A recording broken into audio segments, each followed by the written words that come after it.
Hello, kamusta tayong lahat? I praise my Father, for there is no one like Him. He's amazing, He is awesome, He is holy, He is righteous. He's very loving, faithful, Almighty Father, Yahweh. And I thank my Jesus Christ for saving us, for giving His life for us, to claim our inheritance, our birthright.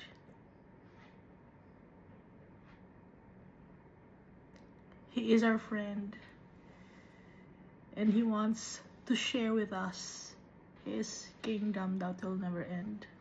And I thank the Holy Spirit for the wisdom and knowledge, for the self-control, for the forbearance, for the kindness,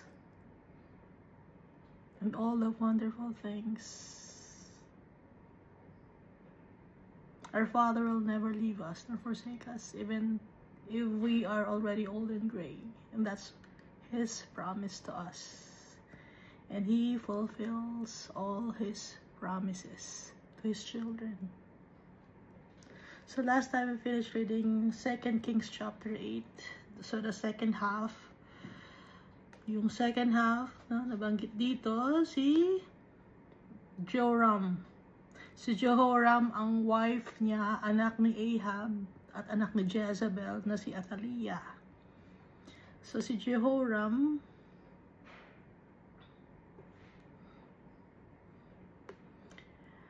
nakipag-battle siya against Edom or Edomites.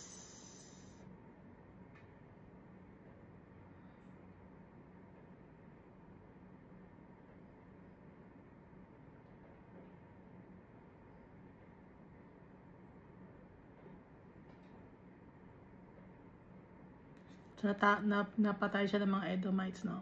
Kasi nakalagay ito, then he rose by night and attacked the Edomites who had surrounded him, and the captains of the chariots and the troops fled to their tents. Nagtago ang troops. Naiwan si Jehoram at siya ay pinatay ng mga Edomites.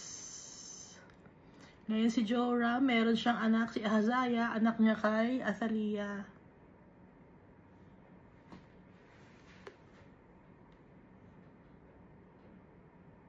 Bata pa si Ahaziah when he became king. He was only 22 years old.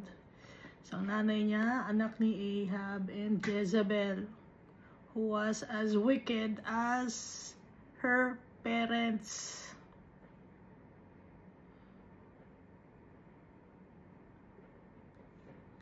Kaya ito si Ahaziah, wicked din siya. Na kahit na he's from the kingdom of Judah, he was also wicked dahil na-impluensyahan siya ni Athaliah, kasi mother niya si Athaliah. Alam naman natin si Athaliah, meron siyang mga false gods, Baal, tsaka si Asherah, gaya ng kanyang mother na si Jezebel.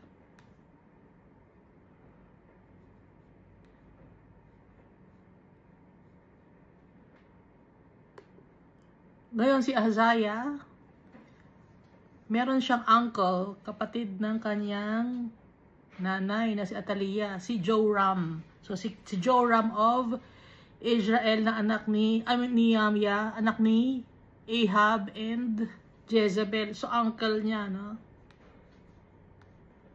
So dinalaw niya sa Jezreel. So there was peace between the kingdom of Israel and the kingdom of Judah because of the marriage of Athaliah and Jehoram, at meron silang anak si Ahaziah na king of Judah. So ang counterpart naman niya sa kabila ang kanyang uncle, si King Jehoram, kapangalan ng kanyang father. So 2 Kings chapter 9. So Elisha the prophet called one of the sons of the prophets and said to him, "Get yourself ready. Take this flask of oil in your hand and go to Ramoth Gilead." So nasa Dothan si Elisha. Malapit yon sa taas ng Samaria. Pinapupunta siya sa Ramoth Gilead, yung isa sa mga sons of the prophets or isa sa mga apprentice ng prophet. So time will come, itong sons of the prophet na to, isa sa mga sons of the prophet, may tendency na maging isang prophet din. Inutusan ni Elisha. So hindi siya ang nag-anoint as king kay Jehu, kundi inutusan niya. Dahil yun din na yung utos ni Almighty Father. Hindi gagawa si Elisha ng mga bagay kung hindi yun pinag-uutos ni Almighty Father. Verse 2 of 2 Kings chapter 9. Now when you arrive at that place, look there for Jehu the son of Joshaphat, the son of Nimshi, and go in and make him rise up from among his associates and take him into an inner room. Isolohin mo si Jehoshaphat. So itong si Jehu, solohin mo si Jehu, si Jehu kasi kapareho ng pangalan, di ba, ng dating king ng Judah, itong si Jehu, yung kanyang tatay, pero hindi sila related, no? Kapangalan lang. Kasi nung time na yon, marami magkakapangalan. Look there for Jehu, the son of Jehoshaphat, the son of Nimshi, na nabanggit sa 1 Kings chapter 19, verse 15, ni Almighty Father kay Elijah. Sabi ni Almighty Father kay Elijah, na itong si Jehu ang magiging king of Syria. King of Israel. Sorry, ang king of Israel, ang Syria ay si Hazael. No? So kahit na si Elijah ang inutusan ni Almighty Father, so wala na si Elijah, pumarin si Elisha, pero hindi rin si Elisha ang nag-anoint as king kay Jehu, kundi isa sa kanyang mga sons of the prophets. So kaya sinabing ganun, iisa lang ang leader. Iisa lang ang Diyos, si Almighty Father. Kahit iba-ibang mga prophet, iisa lang ang boss, si Almighty Father. Kaya sabi ni Elisha, solohin mo si Jehu sa isang kwarto. Then take the flask of oil and anoint the flask of oil and pour it on his head, and thus says the Lord, I have anointed you king over Israel. Then open the door and flee and do not delay. Magmadali ka, wag kang matagalan. So the young man, the servant of the prophet, went to Ramoth Gilead. So yung travel time from Dothan to Ramoth Gilead, more than a day, more than 24 hours, kung walang tigil ang paglalakad, no? So siguro kung walang tigil ang lakad nito, hindi nagpapahinga, umabot to ng 24 hours. Pero syempre na magpapahinga pa siya. So abutin ng 1.5 araw yung lakad ng one of the sons of the prophets. At saka pag sinasabing get yourself ready, magdala ka ng baon mo, magdala ka ng tubig, magdala ka ng ano mga bagay.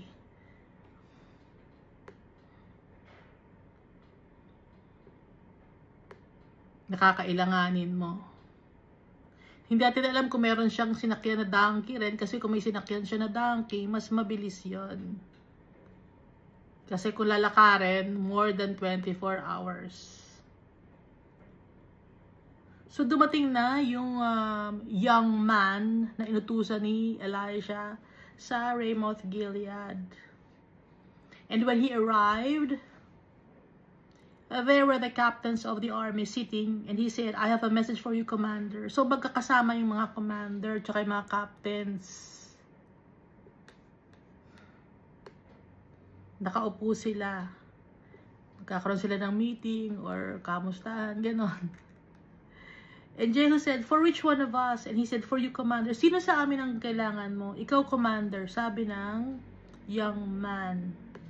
Then he arose and went into the house, and he poured the oil on his head and said to him, thus says the Lord God of Israel, I have anointed you king over the people of the land, over Israel.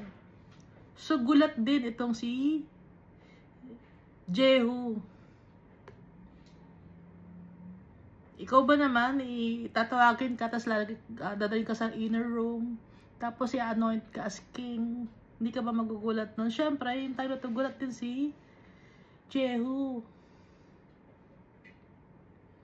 Agad-agad, no? Thus says the Lord God of Israel, I have anointed you king over the people of the Lord over Israel.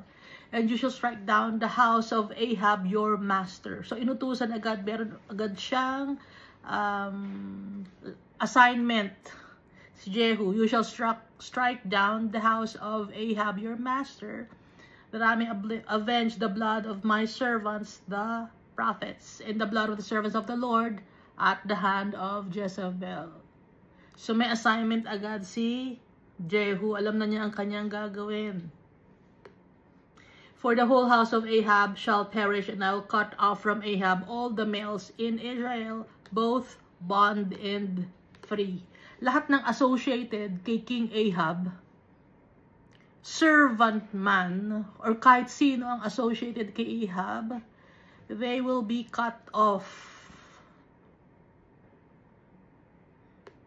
Sabi ni Almighty Father, so I will make the house of Ahab like the house of Jeroboam, the son of Nebat, and like the house of Baasha, the son of Ahijah. Meron ng backgrounds Jehu sa nangyari sa house of Jeroboam and house of Baasha. Verse 10, and the dogs shall eat Jezebel on the plot of ground at Jezreel. Hindi natin alam, akala siguro ni Jehu, metaphor lang ito na kakainin ng aso si Jezebel. Hindi niya maisip na magiging literal ito. No? Kayo ba maiisip niyo ba na magiging literal ito? The dog shall eat Jezebel on the plot of ground at Jezreel, and there shall be none to bury her. And he opened the door and fled. Yun agad-agad. Papatayin si Jezebel, walang matitira sa kanya, yung mga aso, kakainin siya sa isang maliit na lugar. Walang matitirang na ililibing siya. Kinain lahat ng aso. Verse 11, and Jehu, kasi wala naman letter J ng time ng Old Covenant, no? Later lang na discover or na-invent ang letter J. So, ang basa dito sa Jehu is Yehu, no? Kaya nga, Yeshua, diba? Yehovah. Kasi walang letter J dati. Then Jehu came out to the servants of his master, and one said to him, is all well? Why did this madman come to you? And he said to them, you know the man and his babble. So sabi ng mga tao, bakit lumapit sa iyo? Or bakit ka tinawag ng insane person na yon? Kasi ang mga servants of the Almighty Father, tingin ng mga tao, insane, weird, no? Odd, kakaiba, crazy. Kaya ang sabi ng kasama niya, why did this madman come to you? And he said to them, you know the man and his babble. Alam mo naman yung taong ganon, at saka kung ano-ano lang ang pinagsasabi.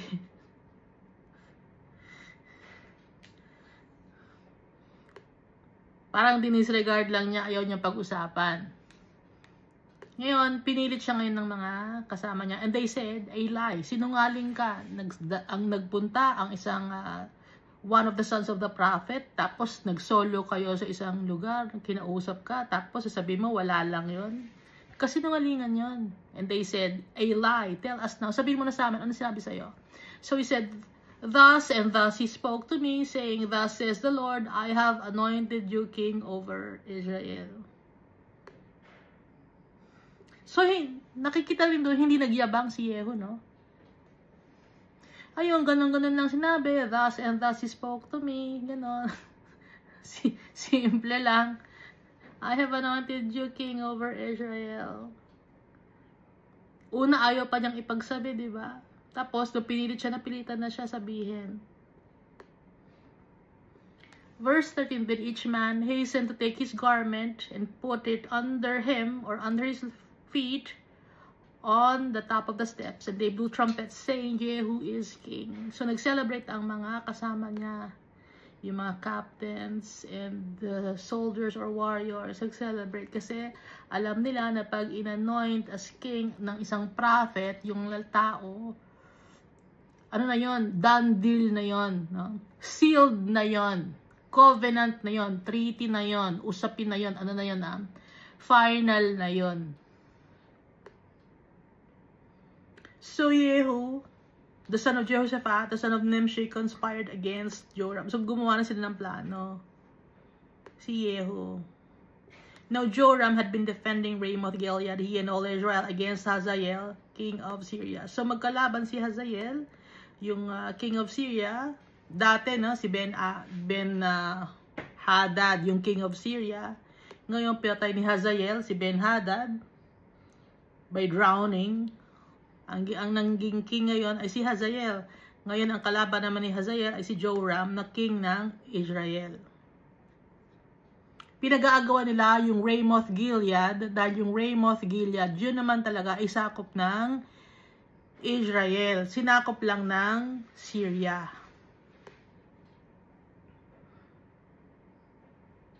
Verse 15, but King Joram had returned to Jezreel to recover from the wounds which the Syrians had inflicted on him when he fought with Hazael, king of Syria. So nasugatan si King Joram or Jehoram. And Jehu said, if you are so minded, let no one leave or escape from the city to go and tell it in Jezreel. Walang dapat umalis dito sa city na to. Ha?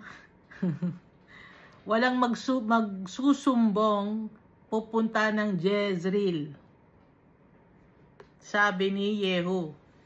Dito lang kayo. Walang magsusumbong or magsasabi ng plano na ako na ang king. Kaya walang pupunta ng Jezreel, walang tatakas, walang aalis, no? If you are so minded, let no one leave or escape from the city to go and tell it in Jezreel. Kasi pag nagpunta sa Jezreel, malalaman ni Joram. Malalaman ni Jezebel, no? Verse 16, so Jehu rode in a chariot and went to Jezreel. So, nanguna na si Jehu. Sumakay siya sa chariot. Alam natin yung chariot, di ba? Na mayroong hila-hila ng kabayo ang chariot. And went to Jezreel.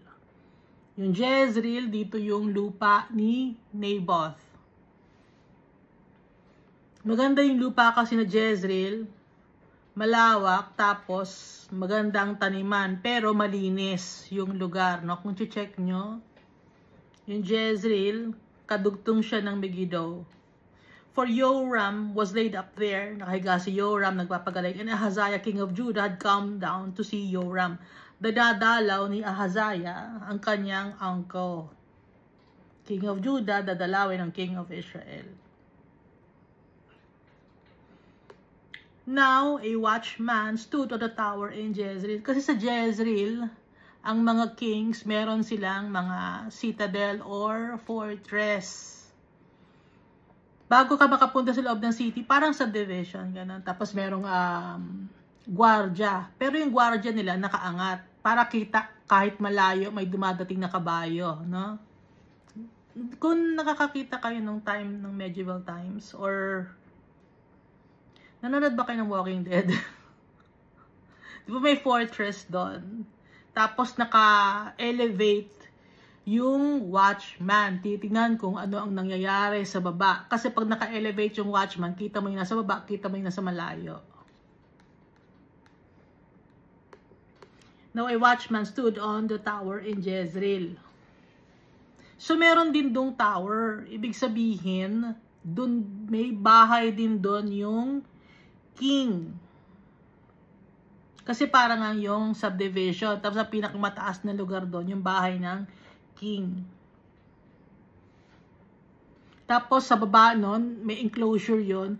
Merong mga kahoy na papasukan ka. Hindi ka makakapasok doon hanggat walang go signal kasi nakalock yun lagi. Or may harang na kahoy. Now a man a watchman stood on the tower in Jezreel, and he saw the company of Yehu as he came, and said, I see a company of men. May nakikita akong mga taong padadating. And Joram said, get a horseman and send him to meet me.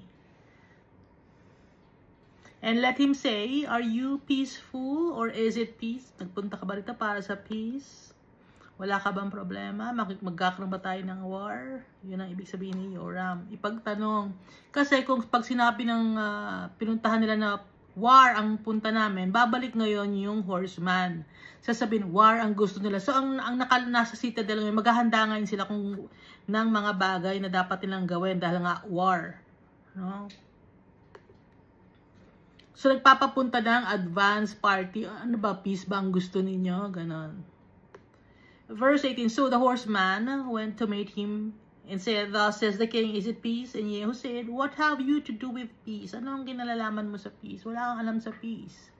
Turn around and follow me. Doon ka sa likod ko, sumunod ka sa akin. Ibig sabihin, kumampi ka na sa akin. Turn behind me. No? So the watchman reported saying, the messenger went to them but is not coming back.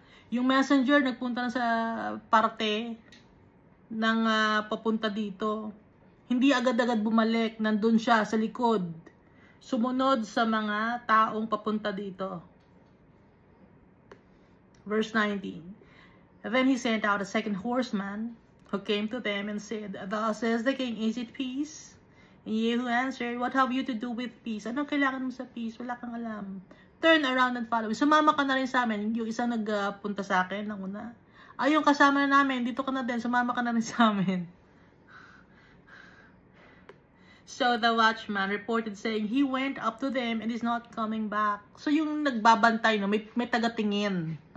Wala pa nung mga binoculars. Wala pang binoculars nun.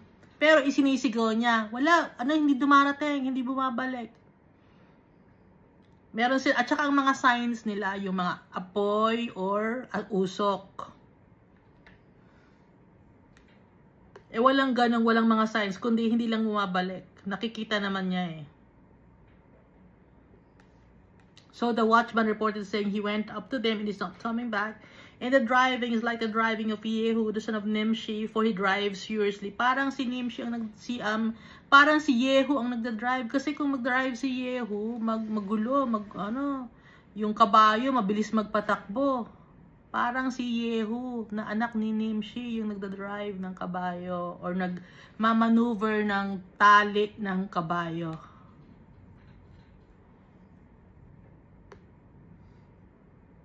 So, noon pa pala may mabilis nang mag-drive ng kabayo. Verse 21, then Joram said, make ready, and his chariot was made ready. Then Joram, king of Israel, and Hazael, king of Judah, went out. Sabay na ba? Si King Joram of Israel, king of Hazael, king of Judah, went out, each in his chariot. So, magkaiba sila ng sasakyan. Hindi sila magkasama sa isang chariot. And they went out to meet Yehu and found or met him on the property of Naboth the Jezreelite. Si Naboth, yung pinatay ni Ahab, ninakaw yung kanyang land. Nakuha ang kanyang land because of Jezebel. No? Yung in-invite ni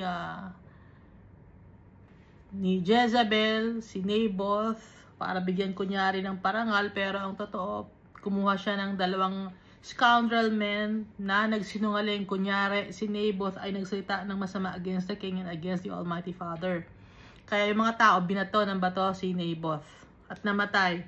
At nakuha ni Ahab yung lupain. Kaya hindi na nagtampo si Ahab. Masaya si Ahab, nakuha niya yung lupa. Pero, pinatay naman nila si Naboth.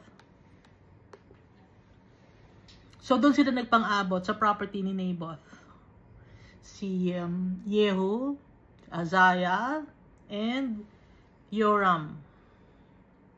Now, it happened when Joram saw Yehu that he said, is it peace, Yehu? Yung pangalan nila, no? Joram, Yehu, Jehoshaphat.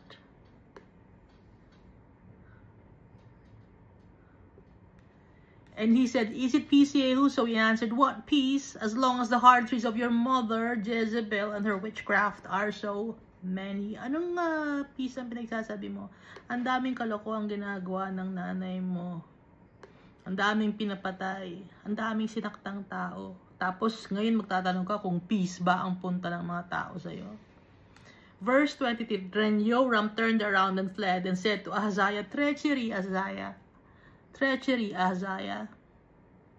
Sumigaw siya kay Ahaziah sa kanyang pamangkin. Ano tayo? Tinatraidor tayo ni Jehu. Bumalik ka na. Kaya itong si Joram, nagtakbo na rin siya, palayo yung chariot niya. Kasi maraming taong kasama si Jehu. Now Jehu drew his bow with full strength. Dahil nakita na niya si Joram. Malapit na sa kanya. Alam niya kaya niyang mapatay. No? Drew his bow with full strength and shot Joram between his arms. So sa likod, he shot with a bow and arrow si Jehoram. Tapos, and the arrow came out at his heart. Lumabas yung arrow sa puso. Nandito. Sa likod, tumama yung arrow kay Joram. Malakas yung pagkaka-shot ni Jehu. Sa likod, tumama. Lumabas yung arrow kay Joram dito sa heart. So, ano na yon? Sa heart na agad eh. So, hindi na agad nakahinga yun. And the arrow came out at his heart, and he sank down in his chariot. Hindi na agad nakahinga yun. Wala na yun. Nagpapagaling siya, pero nung gumagaling na siya, pinatay rin siya, no? Verse 25, Then Jehu said to Bidkar's captain, "Pick him up and throw him to the track of the field of Naboth the Jezreelite. And for remember, when you and I were riding together behind Ahab his father, the Lord laid this burden upon him." Kunin mo si Joram. Di ba gusto niya yung lupa na yan? Itapon natin sa lupa ni Naboth. Di ba nakuha nila yung lupa ni Naboth dahil kay Ahab? Nasalbahe yung kanyang tatay. Kasama natin yung kanyang tatay nung nagpunta tayo, di ba, sa lugar na to. So, naalala ni Jehu yun, no? "Surely I saw yesterday the blood of Naboth and the blood of his sons, says the Lord, and I will repay you in this plot, or on this property, says the Lord. Now therefore take and throw him on the plot of the ground according to the word of the Lord." Sabi ni Almighty Father, dun siya sa lupa na gusto ng tatay niya kunin, dun mo lagay siya. O, binigay nga sa kanya, yan palang lupa ang gusto mo. O, diyan ka na, sa lupa na yan, ha?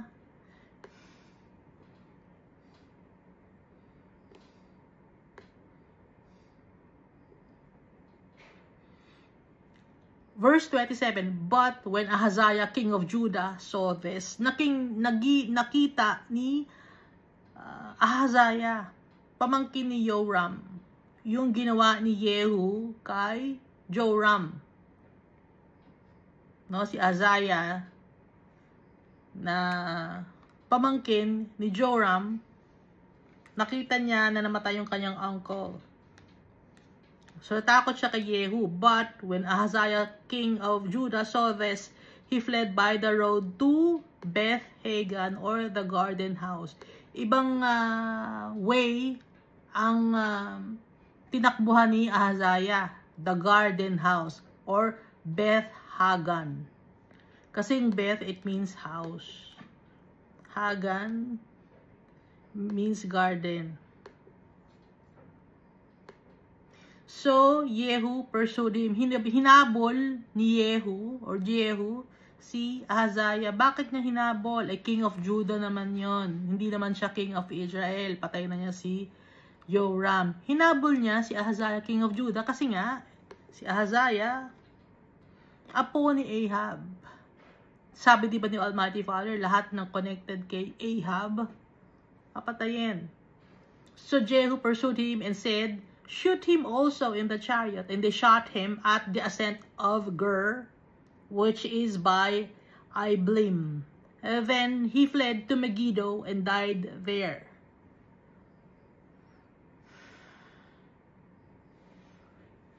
Shot mo rin siya ng bow and arrow mo. Siyempre, inabutan si Ahaziah. Bata pa si Ahaziah, di ba? He was only 22 years old. They shot him at the ascent of Gur, which is by Iblim. Then he fled to Megiddo and died there. So, nadamay si Ahaziah. Ninadalaw lang kanyang uncle, pero dahil siya ay related by blood, at sabi ni Almighty Father, lahat ng house of Ahab patayin, o damay si Ahaziah. Verse 28, and his servants carried him in the chariot to Jerusalem, and buried him in his tomb with his fathers in the city of David. In the 11th year of Joram, the son of Ahab, Ahaziah had become king over Israel. Noong ika-11 year na king si Joram ng Israel, naging king naman si Ahaziah. Yun ang ibig sabihin dito sa verse 29. Kasi nga, simultaneously, ito, king of Judah, king of Israel. Ikinukwento dito sa 1 Kings and 2 Kings, yung kung kailan nagiging king of Judah ang isang tao, at kung kailan nagiging king of Israel yung isang tao, pinagko-compare. Kaya nga, in the 11th year of Joram, the son of Ahab, Ahaziah had become king over Judah. No? Dati hindi ko naiintindihan yun. Papasalamat ko ang mga naiintindihan ko na ngayon. Verse 20. Now when Jehu had come to Jezreel, Jezebel heard of it. Kasi di ba nasa Ramoth Gilead si Jehu. Dun siya anointed by the Almighty Father through one of the sons of the prophets. Now when Jehu, so punta sila ng Jezreel, no? To kill Jehoram, Ahaziah, and now Jezebel. Kasi dito sila sa Jezreel nagpapagaling. No, inuulit ko lang. Now when Jehu had come to Jezreel, so kasama ni Joram or Jehoram yung kanyang mother. So Jezreel, sa fortress or sa citadel. Now when Jehu had come to Jezreel, Jezebel heard of it. Narinig ni Jezebel, no? O may paparating na tao. So, dalawang tao na pinapunta or pinasalubong ni Jehoram, di ba? So, dinig ni Jezebel, alam ni Jezebel yung mga nangyayari kasi nga, yung mga servants, may taong padarating, hindi na bumalik. Ngayon, may taong padarating, hindi na bumalik. Ngayon, si King Jehoram na, tsaka si King Ahaziah na yung nakisalubong. Pero, hindi na bumalik, pinatay na. Kaya, alam na ni Jezebel, no? Now, when Jehu had come to Jezreel, Jezebel heard of it. Bakit galit si Almighty Father kay Jezebel? Si Jezebel, she was from Sidon. Sa ngayon, Lebanon. So nakikita yung mga Lebanese, magaganda, di ba? O si Jezebel, maganda rin siya. Actually, yung mga Middle Eastern women, magaganda sila, di ba? Ang gaganda ng mukha nila, matatangkad sila. Sa kanila galing yung ano, no, yung sayaw na belly dancing. Yun yung time, yung belly dancing, yun yung time, yun yung kanilang mga tinatawag na mga harlots. Yung mga babae na nagbe-belly dancing. Ngayon sa ibang country naman, mga tawag doon, nagbibigay ng aliw sa mga lalaki, geisha or geisha sa Japan. Sa Korea naman ay ginseng ba tawag doon? May kanya-kanyang tawag, no? So, matagal ng kalakaran yon, yung harlotry.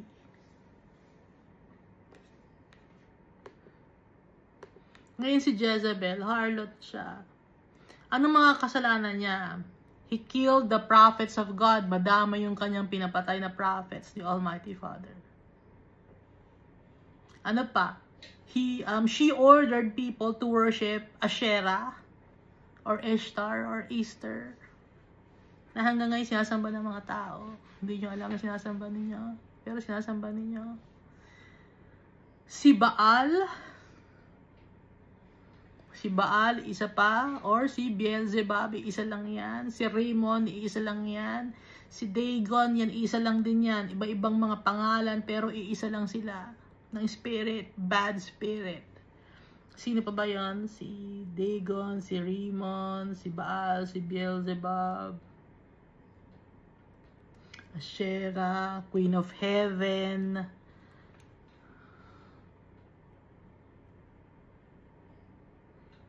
No? Ano pang ginawa ni Jezebel? She made contract with wicked people. Ang mga tauhan niya, wicked din. Usually kasi, pag ang isang tao, wicked, mga tauhan niya, wicked din. Napapansin niya ba yan? Kaya tayo, pag kay Almighty Father tayo, hindi tayo pwedeng maging wicked.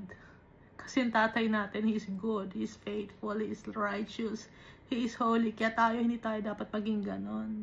Kung kay Almighty Father tayo. Ano pa ang ginawa ni Jezebel? Erected monuments for false gods. For Asherah, for Baal, for Beelzebub. At saka ininganyo niya or in-encourage niya yung mga tao na mag-worship sa false gods. No? Tsaka ano pa? Erected temple of false gods. Idolatry din, no? Gumawa ng mga gawa sa kahoy, semento, bakal, ginto, pilak, brass, kahit anong material na ang ginamit para makagawa lang ng idols or images, at yon ay bine-venerate ng mga tao. May nakita ako na gawa sa plastic. May gawa sa plastic, ang galing. Hindi papasok ang Holy Spirit sa plastic, ha? Sa kahit anong material. Nakatira si Almighty Father sa hearts natin. Ngayon, kung ulitin ko na naman, kung may mga tao na ini-incorporate si Almighty Father tsaka si Jesus Christ sa mga idolatries, hindi yung kay Almighty Father. That's paganism. Binubulag kayo ng demons. Kasi baka sabihin, hindi naman si Baal lang sinasamba namin, hindi naman si Asherah. Pero inilalayo kayo kay Almighty Father at ayaw ni Almighty Father ng idolatry. The Almighty Father wants to be worshipped in spirit and in truth. Pag gumawa ka ng semento, gawa sa kahoy, gawa sa kamay ng tao, madumi ang tao, anong nasa heart ng tao habang ginagawa niya yon? Pagkakaperahan ko to. Di ba binibili niya yon?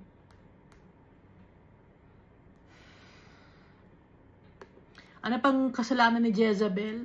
Nakasalanan din ng mga tao hanggang ngayon. Nag-o-offer ng sacrifices for false gods.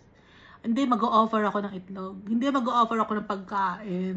Mag-o-offer ako ng mga kung ano-anong mga handa sa mga ninuno ko. Ilalagay ko sa kanilang, anong tawag doon? Sa kanilang puntod. Magdadala ako ng pagkain sa puntod nila. That's offering food to false gods. That's necromancy. Ba't mo papakainin yung buto-buto na? Sinasamba mo? Sinasamba mo yon. Huwag mo sabihin hindi. Hindi, ano na namin, it's a, we are just giving thanks. Nagpapasalamat kami sa aming mga... Ba't kayo magpapasalamat sa ninuno nyo? Ba't hindi kayo magpasalamat kay Almighty Father? Ano bang nagawa ng ninuno nyo sa inyo? Ang nagawa ng ninuno natin sa atin, nagkasala sila. Hindi maayos ang pagpapalaki nila sa atin. Tapos magpapasalamat kayo. Kaya tinuturoan kayo ng mali. Tapos magpapasalamat kayo. Magpapasalamat tayo sa tatay natin who created this world. Tanggalin lang ni Almighty Father ang oxygen, patay na tayong lahat.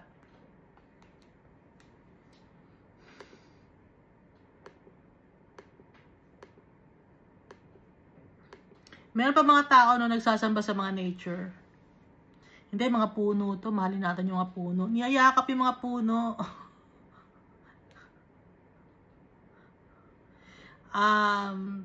Ang pagmamahal sa mga animals, pagmamahal din sa nature yon.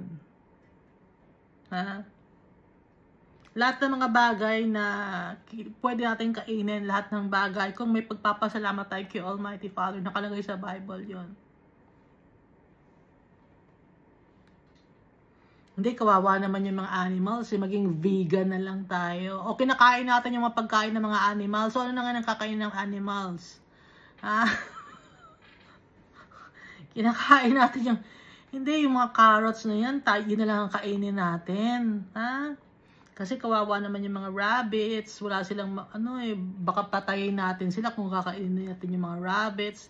So yung kakainin na natin, yung gulay na lang. Ay, yung anong kakainin ng rabbits kung kinain natin yung gulay? Ano yung pakainin ninyo?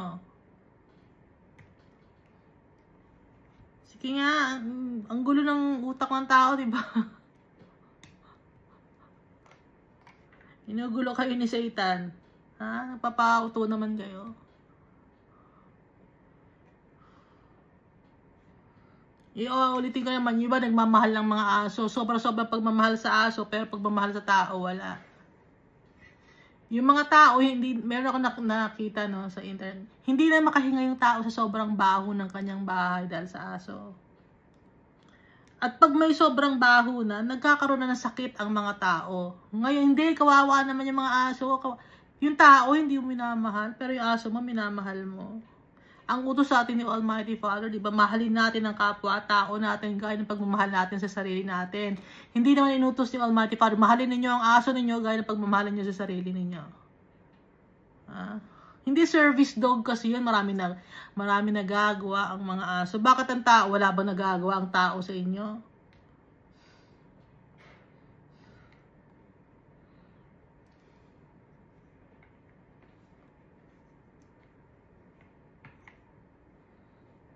Ang utos sa atin ng Almighty Father, mahalin natin ang tao.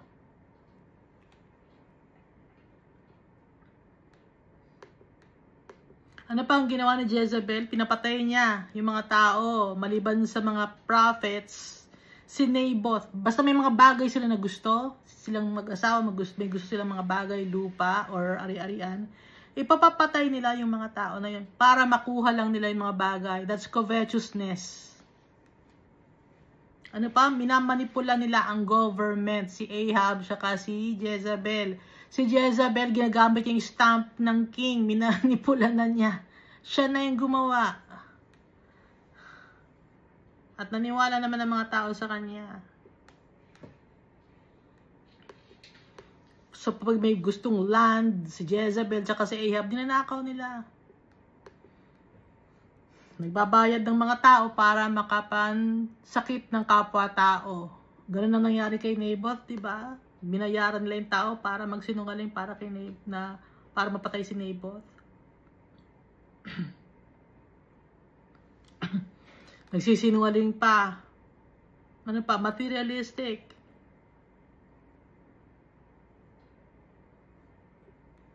At saka yung time na nagkaroon ng famine, namumuhay sila ng luxurious lifestyle. Itong si Jezebel at saka si Ahab. Pero yung mga tao sa paligid nila, gutom.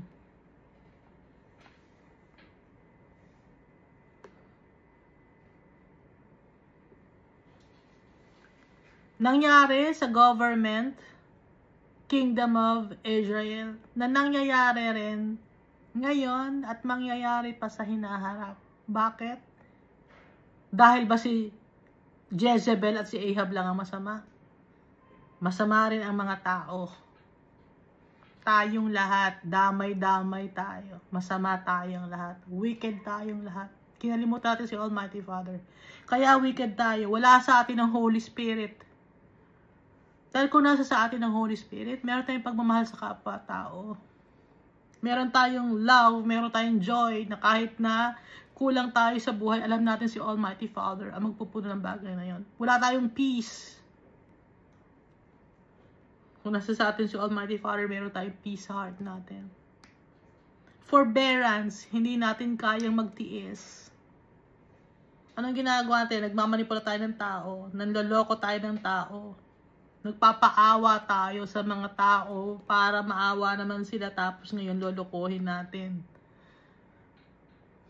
Hindi tayo kind sa tao.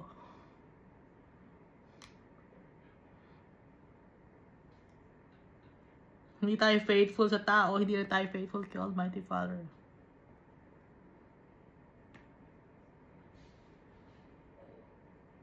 At hindi rin tayo gentle sa mga tao. Konting away lang, sigawan agad. Konting hindi pagkakasunduan, nakikita naman natin sa kalye, suntukan agad.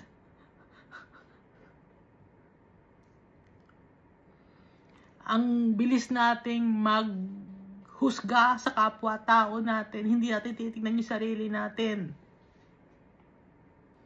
Meron ako nakita sa internet, politician siya, inuhusgahan niya yung mga tao, pero siya rin, meron din siyang dumi sa kanyang sarili, sa kanyang pamilya, na hindi niya ina-address.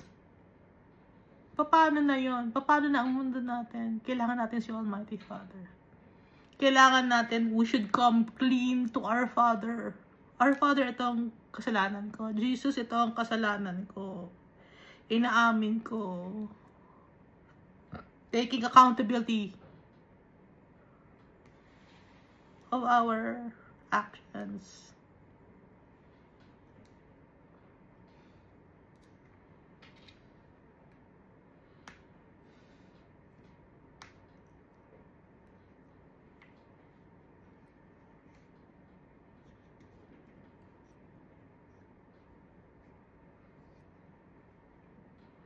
Aaminin natin mga kasalanan natin, mga pagkukulang natin nagagawa sa makapwa-tao natin, pagkukulang natin sa tatay natin, aaminin natin.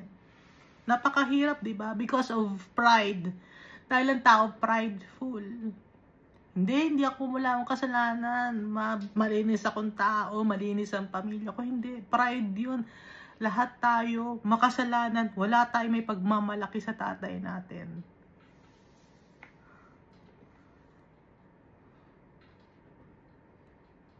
Imbis na magbigay tayo ng mga sasamang salita sa mga kapwa-tao, mahalin natin, intindihin, bigay kay Almighty Father. Maging honest sa bawat isa. Pero yung mga tao kasi yung pagiging honest mo, no? hindi man nila matanggap. Ba't hindi nila matanggap? May mga bagay silang ayaw nilang alalahanin. Ayaw nilang tanggapin na nagawa nila. Ngayon, nagsasalita ako ngayon dito. Tinatanggap ko mga nagawa akong kasalanan. Aminado ako. At nagsisisi ako sa mga kasalanan na gawa ko. Dahil hindi tayo makakarap kay Almighty Father ng totoo hanggat meron tayong mga bagay na hino-hold back. Kaya ganito ako magsalita.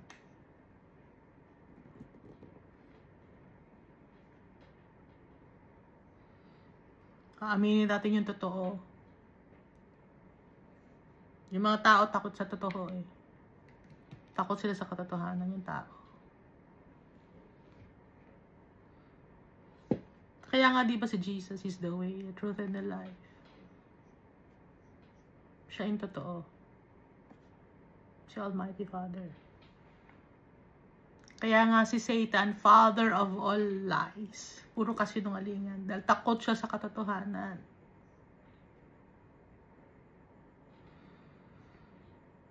We should come clean to our Father. Lay it down to our Father all the things that we did. Lord, ito nagawa ko. Madami. Ilalatag mo yung mga kasalanan mo. Lord, ito yung mga nagawa ko. Ang dami. Anak, ang dami ah. yung kapatawaran sa'yo, Almighty Father.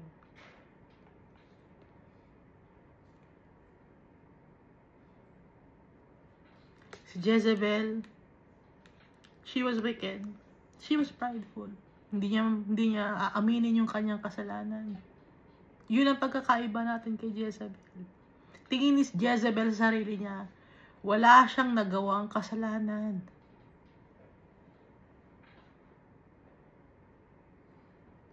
At dahil doon, mapaparusahan siya.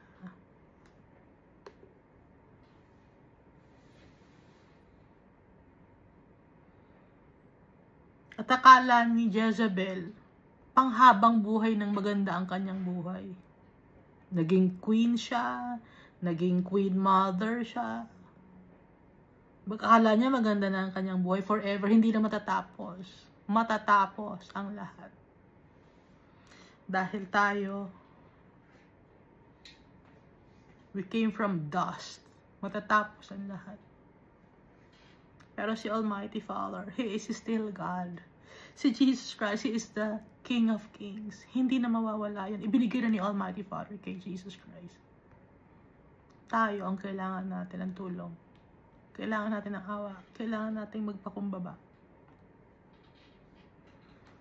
Tuloy natin, Verse 30. Now when Jehu had come to Jezreel, Jezebel heard of it, and she put paint on her eyes and adorned her head and looked through the window. Bakit niya pininturahan ng kanyang mata? Bakit siya paint her eyes? Meaning nag-makeup siya. Adorned her head. Naglagay siya ng magagandang mga design sa kanyang buhok. Hindi natin alam kung may naglagay siya ng gold na ipit sa kanyang buhok. No? Hindi natin alam kung anong makeup ang nilagay niya. Pero nakalagay, she put paint on her eyes. And looked through the window. Alam niya na hindi na bumabalik yung kanyang anak na si Jehoram. Alam niya hindi na rin bumalik yung kanyang apo na si Ahaziah. So, tanggap niya kung ano ang mangyayari sa kanya, but she was still prideful. Hindi, mag-aayos ako. Papatay nila ako. Kailan maganda ako. Kailangan maayos ako, papatayin pala ako. Ayun naman pala si Jehu. Kaya ba nila ako? Kahit na anong mangyari sa akin, maganda ako. Ako ang queen. Yun ang gustong isabi ni Jezebel dito. Kaya she put paint in her eyes or on her eyes and adorned her head. And looked through the window. Then, verse 31, then as Jehu entered the gate or entered at the gate, pumasok na si Jehu sa gate of the fortress. She said, "Is it peace, Zimri, murderer of your master?" So si Zimri, hindi naman connected si Zimri kay Jehu.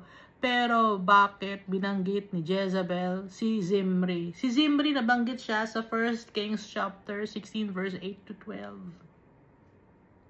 So Zimri was the man who killed Elah and the family of Baasha. So si Baasha, dating king of Israel, si Zimri ang pumatay.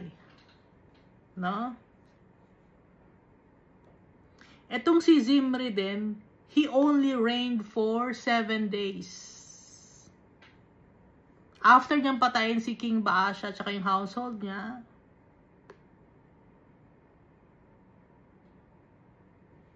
dito nakalagay ito sa 1 Kings chapter 16 verse 8 to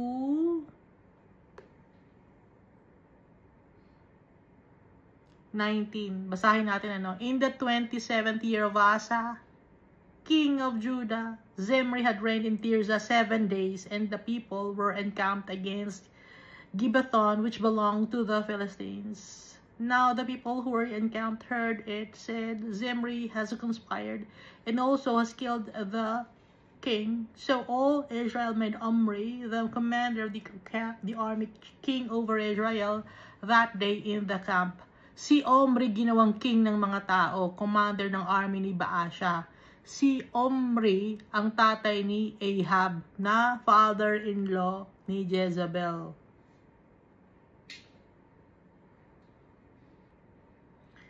Then Omri and all Israel with him went up from Gibbethon, and they besieged Tirzah. And it happened when Zimri saw that the city was taken, that he went into the citadel of the king's house, and burned the king's house down upon himself with fire, and died. So namatay din si Zimri. So Jezebel was mocking Yehu. Anong ginagawa mo rito? Murder of your master. Ikaw si Zimri. No?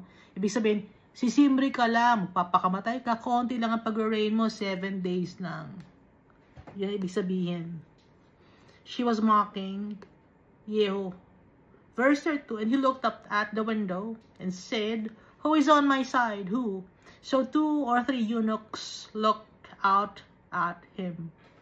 So itong si Yehu, tumingala siya, nakapasok na siya sa gate, no, ng Jezreel, ng citadel.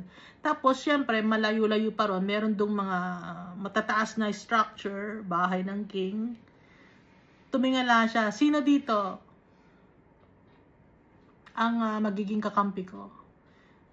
So, yung mga tao takot dumungaw. Kasi pag dumungaw ka, ibig sabihin, kakampi ka kay, kay Yehu. Pero merong dumungaw. So, 2 or 3 eunuchs looked at him. Ano yung mga yung eunuchs? May 3 klaseng eunuchs, di ba? Na binanggit si Jesus Christ. Sa Matthew chapter 19, verse 11 to 12. Yung eunuchs born not having testicles, or the testicles did not descend. Eunuch na matatawag yon, kasi hindi nag-descend yung kanilang testicles. So, inborn eunuch yon. May pangalawang eunuch, yung eunuch na ginawang eunuch ng mga tao. Meaning, tinanggal, or parang ginawa silang sterile, no? Or kinapon, parang sa aso, tinanggal yung testicles. At may pangatlong eunuch, yung eunuch na they were practicing celibacy. Ano nila yun? Sarili nilang decision yun, no? They chose to be eunuchs. So, itong binabanggit na 2 or 3 eunuchs na to, naging eunuch ito, hindi natin alam kung yung testes nila or testicles nila hindi nag-descend sa scrotum, pero kinukuhang assistant ng mga kings, assistant ng mga queens and princesses ang eunuchs para hindi magnasa. Or para wala silang human urges. Ganun ang mga eunuchs, walang human or sexual urges, no?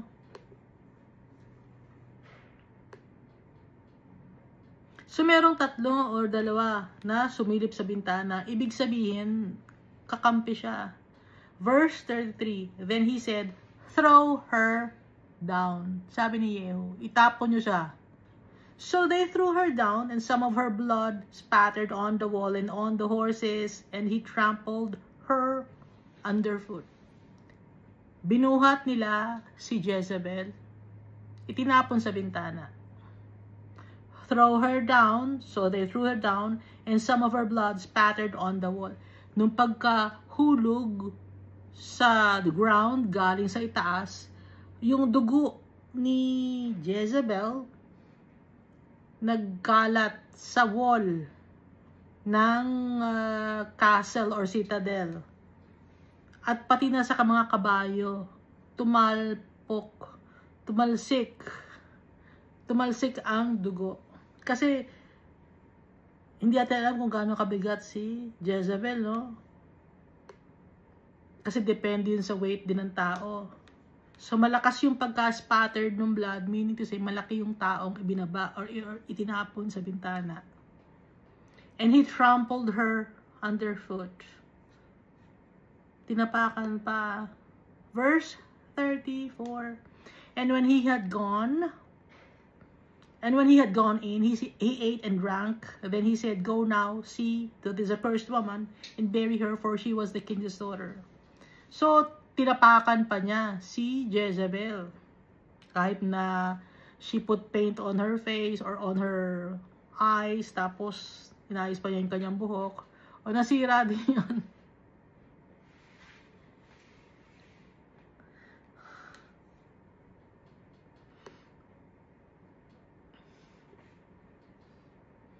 Siyempre, basag ang bungo nito. So, nung tinapakan niya, umalis muna siya. Iniwan mo niya saglit yung katawan, your body ni Jezebel sa pavement or sa ground. Ang ginawa niya, kumain siya. Gutom siya eh. O, gutom ako eh. Ang daming ginawa. Kumain si Yehu. Then he said, go now and see to this verse 1. Eh, tapos na akong kumain. Tingnan niyo nga yung babae nga doon. Kung ano na nangyari sa kanya. And bury her. Ilibing siya. Dahil anak siya ng king. For she was a king's daughter. From Sidon, diba? So they went to bury her. So ililibing na nila si Jezebel. But they found no more of her than the skull. Wala na nakita kay Jezebel. Bungo na lang. And the feet and the palm of her hands. Wala nang natira kay Jezebel. Ano ang natira sa kanya? Imbis na yung face, wala nang face eh. Skull na lang, no? Bungo na lang. Ibig sabihin, wala nang utak, wala nang mata, wala nang ilong, walang bibig, wala nang buhok. Ano pa ang natira? Paa na lang, paa. Hindi na makain ng mga aso yung paa, mabuto, tsaka yung kamay, and the palms of her hand. Pero yung mga arms, legs, limbs, and torso, wala na. Yun si Jezebel. Verse 36, therefore they came back and told him, and he said, this is the word of the Lord. Ngayon, yung mga tao inutusan niya, bumalik, sinabi sa kanya, wala na tayong maililibing. Yung kanyang palm na lang, yung kanyang foot, tsaka yung kanyang bungo. Paano mapapaililibing yun? Which is, ang sabi ngayon ni Yehu, ito yung sinasabi ni Almighty Father, which is spoke by his prophet or his servant Elijah the Tishbite. So, nung time pa to ni Elijah, alam na ni Yehu, saying, on the plot of ground of Jezreel, dogs shall eat the flesh of Jezebel. Kinain ng mga aso. Si Jezebel. Pati yung kanyang mata, ilong, bibig, tenga, buhok, natira na lang bungo. Kinain ng kanyang torso, limbs, arms, ano pa ba? So, natira na lang ay palm of her hand at saka yung foot. Hindi na makain, buto. At yung dugo, wala na rin, ano? Pati mga taba-taba, laman loob, wala na rin. Verse 37. And the corpse of Jezebel shall be a refuse. Basura na lang. Pag sasabing refuse, basura na lang. And the corpse of Jezebel shall be as refuse on the surface of the field, in the plot of Jezreel, so that they shall not say, here lies Jezebel. Basura na lang. Sa field. Itinapon na lang sa field. Hindi na inilibing. At walang magsasabi na dito nakahimlay or dito nakatlibing si Jezebel. Walang masasabing ganon. Itinapon na lang sa surface of the field kasi wala nang maibililibing eh. Bakit ganon na nangyari kay Jezebel? Because of her wickedness, uncleanness, because of pride. Because of worshiping idols, worshiping false gods. At inimpluwensyahan, she influenced people to sin against the Almighty Father. Yun ang parusa kay Jezebel. And yung kanyang soul, yung soul ni Jezebel, nasa eternal damnation.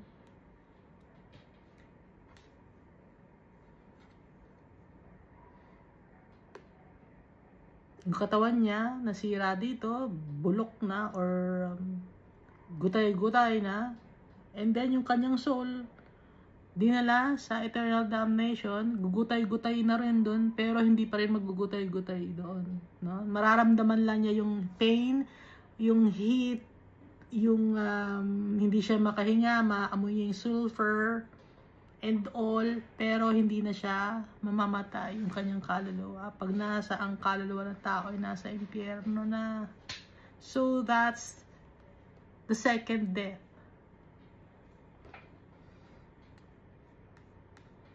Second Kings chapter 20. Ahab's 70 sons were killed. Kasi nga, itong si Ahab, sabi ni Almighty Father, lahat ng bond and free na associated with Ahab dapat mawala. Now Ahab had 70 sons in Samaria. And Jehu wrote and sent letters to Samaria, to the rulers of Jezreel, to the elders, and to those who reared Ahab's sons, saying, so itong mga anak ni Ahab na to na 70, hindi lang tayo sure kung eksakto na 70 siya, because 7 is a complete number. So, ibig sabihin, kukompletuhin nila. Dapat makompleto nila ang pagkakapatay sa mga anak ni Ahab. So, may letter. Hindi natin alam kung paano sila mag-communicate through letter, kung anong letters ang ginagamit nila, no? Kung alphabets ba. Pero ang pagsulat nila is from right to left, no? Sumulat ng letter si Jehu sa Samaria, sa Jezreel, sa elders of Israel, and to those who reared Ahab's sons or nannies, saying, now as soon as this letter comes to you, and since your master's sons are with you, and you have chariots and horses, a fortified city also, and weapons. Itong letter na ito nakarating sa inyo. Lahat ng mga anak ng master or ni Ahab nasa sa inyo. Meron kayong chariots, meron kayong horses, kasi may mga sasakyan kayo. A fortified city, ano kayo, naka-enclosed kayo, secured kayo sa lugar na yan, meron kayong mga weapons. Sabi ni Jehu. Itong 70 sons na to of Ahab, hindi lang naman ito anak kay Jezebel. Siyempre, meron din siyang mga concubines and side chicks. No? Or girlfriends or princesses. So, mga lalaki, sons ang kasi. Choose the best qualified of your master's sons, set him on his father's throne, and fight for your master's house. But they were exceedingly afraid and said, look, 2 kings could not stand up to him. How can we stand? Pumili kayo ng pinaka-upright or best qualified sa anak ng master ninyo, sa anak ni Ahab.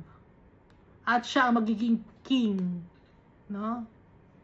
Set on his father's throne. Siya magiging king and fight for your master's house. Siya makikipag-away or magli-lead ng war para sa kay Ahab.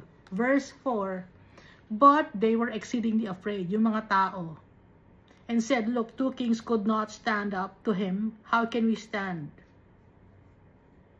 Hindi kaya ng 2 king, paano pa kami? Verse 5, and he who was in charge of the house, and he who was in charge of the city, the elders also, and those who heard the sons, sent to Jehu, saying, we are your servants. We will do all you tell us, but we will not make anyone king. Do it what is good in your sight. Wala kaming gagawing bagay. Hindi namin alam kung ano ang gagawin namin. Gawin mo kung anong tama sa paningin mo, dahil hindi kami mag-appoint ng tao na anak ni Ahab as king. Servant mo kami, nag-yield kami sa'yo, sumusuko kami sa'yo. Sabi ng mga taon na nag-aalaga sa anak ni Ahab. Verse 6, then he wrote a second letter to them, saying, if you are for me and will obey my voice, take the heads of your men, or take the heads of the men, your master's sons, and come to me at Jezreel by this time tomorrow. Now the king's sons, 70 persons, were with the great men of the city who were rearing them. May pangalawang letter na dumating. Ngayon kung ako ang susundin ninyo, sabi ni Jehu, take the heads of the men. Putulan ninyo ng ulo. Your master says, come to me, Jezreel. Pagkaputol nyo ng ulo, punta kayo sa akin, sa Jezreel, ganitong oras. 70 persons yon. Anak ni Ahab.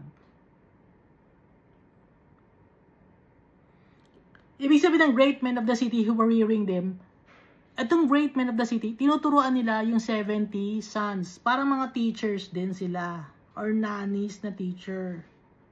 Kasi wala pa namang mga school nun. So, ang mga nagtuturo ay meron silang mga brilliant men na pinipili para magturo sa kanilang mga anak. So, habang pinapalaki yung mga bata, tinuturuan sila. Verse 7, so it was when the letter came to them that they took the king's sons and slaughtered 70 persons, put their heads in baskets and sent to him at Jezreel. Pinutulan nila ng ulo ang anak, lahat ng anak ni King Ahab. Gaya ng sabi ni Almighty Father, walang matitira. Then a messenger came and told him, saying, they have brought the heads of the king's sons, and he said, lay them in 2 heaps at the entrance of the gate until morning. Dalawang malalaking 70 heads, paghatiin mo 35, dalawang heaps, dalawang bulto ng mga ulo ng mga bata na anak na King Ahab. Pag sama-samahin nyo, dalawang bulto yon, dalawang mountainous or hill, no? Or maliliit na, paano ba yon? Basta pagtumpok-tumpokin mo, parang buko lang, So it was in the morning that he went out and stood and said to all the people, you are righteous. Indeed, I conspired against my master and killed him.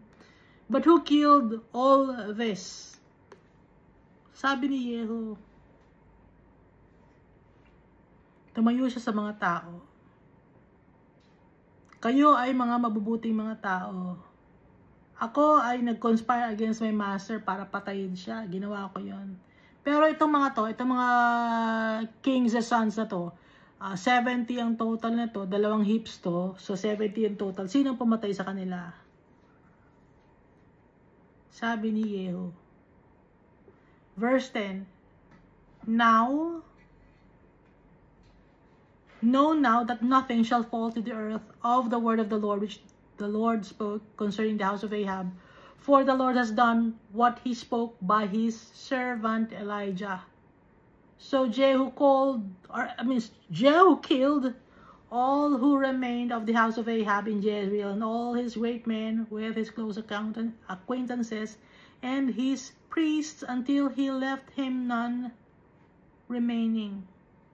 So yung mga tao sa Jezreel na pumutol ng ulo ng mga anak ni Ahab, anong ginawa ni Jehu?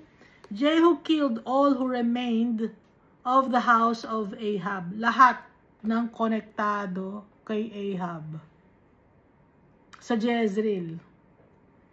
Lahat ng great men, close acquaintances, and his priests. Marami siyang mga priests, di ba? Ginagawa niya mga priests yung mga tao, kahit di ba dapat maging priest. Until he left him none remaining. So si Jehu, ginawa lahat niya yung ipinag-utos sa kanya ni Almighty Father.